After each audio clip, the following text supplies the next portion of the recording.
সম্পাদক নির্বাচনের আগে ক্রমে ঘোরালো হচ্ছে দক্ষিণ দিনাজপুর জেলা ক্রীড়া সংস্থার রাজনীতি। গত 14 সেপ্টেম্বরে অনুষ্ঠিত হয় জেলা ক্রীড়া সংস্থার ত্রিবার্ষিক সম্মেলন।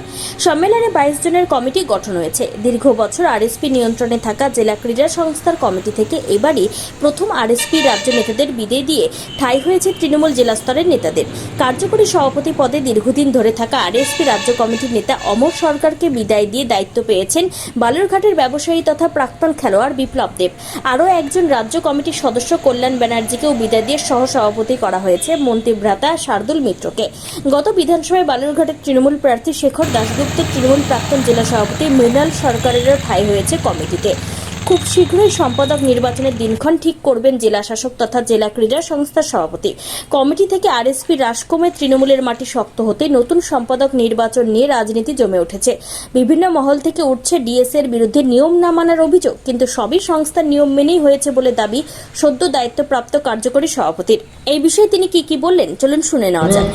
সত্যি বলতে আমি এবার নতুন এসেছি, 14 তারিখে প্রথম আমি পার্টি প্রেসিডেন্ট হলাম। এর আগে আমি কমিটিতে ছিলাম না, কোনো কমিটিতেই ছিলাম না। এবার 14 তারিখে আমাকে ওয়ার্কিং প্রেসিডেন্ট করেছে। তো আমিও কিছু শুনেছি, দাবি দাবাগুলো দেখলাম ফ্লেক্সের মাধ্যমে।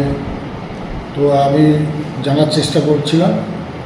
তো আমি ওয়ার্কিং প্রেসিডেন্ট হওয়ার পর আমি একটা আমাদের ডিএসের বাইলটা পাই, এই যে বাইল, সেই বাইলতে আমাদের এখানে পরিষ্কার লেখা আছে। তো ওনাদের যে দাবি হচ্ছে, প্রথম দাবিটা হচ্ছে যে এই যে অ্যাফিলিয়েটেড ক্লাবগুলো তারা কীভাবে রিক্রুট হবে, সেই 5 জন থেকে বাঁচবে। প্রথম কথা হচ্ছে ডিএসএ কোনো দিন ওইভাবে 5টা ক্লাবকে বাঁচতে পারে না। আমাদের নিয়ম অনুযায়ী যে বাইলতে যা লেখা আছে তাতে বলা আছে আমাদের যে ডিএসএর সদস্য আছে সেই সদস্যদের প্যানেলের মাধ্যমে ক্লাবগুলো আসে।